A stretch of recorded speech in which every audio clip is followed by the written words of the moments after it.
So ভালো game, tactical shooting game বলতে সবার মাথায় আসে বিশেষ করে পাবজি, কল অফ ডিউটি। কিন্তু আমি যদি বলি বাংলাদেশে এমন একটা গেম আছে যেটা শুধুই না ইন্টারন্যাশনাল স্ট্যান্ডার্ড মিট করেছে। গেম ডেভেলপারদের উপর একটা চ্যালেঞ্জ ছড়ে দিয়েছে যে কীভাবে কম রিসোর্স থাকা সত্ত্বেও শুধু প্যাশন দিয়ে একটা ভালো গেম বানানো যায়। তো চলুন আজকে দেখি জিরো আওয়ার, যেটা বাংলাদেশে নির্মিত এবং এটা one of the best game in the Bangladesh made তকমা পেয়েছে। সো বেশি দেরি না করে ভিডিওটা শুরু করা যাক।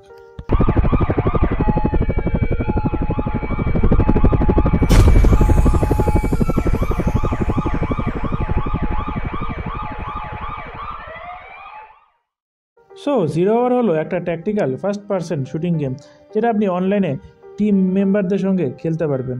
এবং এটা বানিয়েছিল বাংলাদেশেরই একটি কোম্পানি যেটার নাম হচ্ছে M7।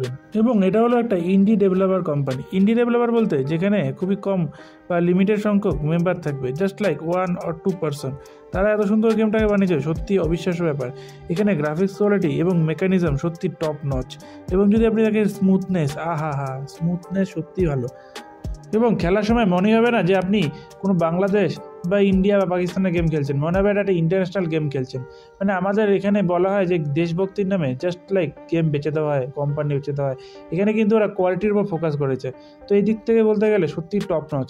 সেখানে অনেক রিসোর্স থাকা সত্ত্বেও ভালো গেম বানাতে পারে না। অনেক স্টুডিও রয়েছে যারা খুব স্ট্রাগল করে ভালো একটা গেম বানানোর জন্য, তাদের কাছে ফান্ডিং এনাফ থাকা সত্ত্বেও। আমেরিকাতে অনেক স্টুডিও রয়েছে যারা কিন্তু এনাফ ফান্ডিং থাকা সত্ত্বেও ভালো গেম লঞ্চ করতে পারে না। সেখান থেকে এটা কিন্তু খুবই একটা ইন্সপিরেশন স্টোরি যে সাউথ এশিয়ার লোকজন বা আমরা বাঙালিরাও কিছু একটা করে দেখাতে পারি।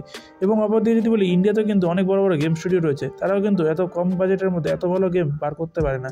আমি বলতে চাচ্ছি বাজেট কম মানে কিন্তু একটা পিসি গেম বিল্ড করতে কোটি কোটি টাকা আপনাদের বাজেট লেগে যায়, তাতেও ভালো পিসি গেম লঞ্চ হয় না। সেখানে কিন্তু এটা খুবই একটা দৃষ্টান্ত স্থাপন করেছে। কারণ এখনও যদি আপনি কোনো ডেভেলপার হতে চান, বিশেষ করে গেম ডেভেলপার, তাহলে কিন্তু আপনার ফ্যামিলিতে এখনও কেউ মেনে নেবে না। কারণ আমাদের এখানে এই জিনিসটাকে খুবই একটা রিস্কি ফিউচার হিসেবে দেখা হয়।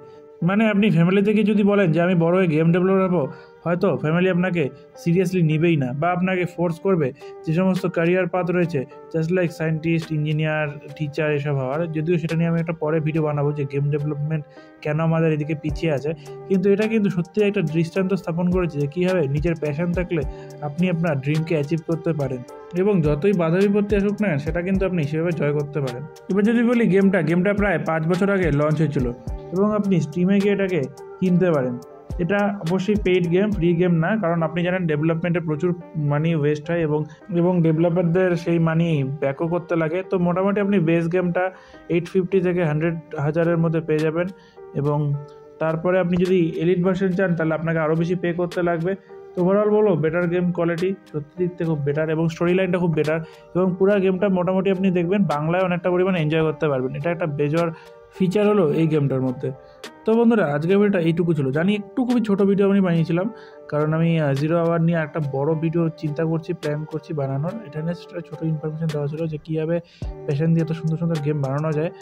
তো এই টাইপের ভিডিও যদি আমি খুব কম আছে আমার চ্যানেলে, হয়তো ফার্স্ট এই চ্যানেলে এই ভিডিও টাইপের আসলো। এবং আমরা খুব তাড়াতাড়ি নতুন সিরিজ নিয়ে আসবো, যেটা হবে গেমিং নিউজ টাইপের নিউজ। আপনারা চাইলে সেটাকে যদি সাপোর্ট দেন, নেক্সট টাইম সিরিজটা আরও ভালো পরিমাণ কন্টিনিউ করবো। আমাদের অনেক সিরিজই রয়েছে এবং পুরোনো সিরিজগুলোকে আমি আবার আনার চেষ্টা করছি। সো দেখা হবে আপনাদের সঙ্গে নেক্সট ভিডিওতে। So tata, bye bye.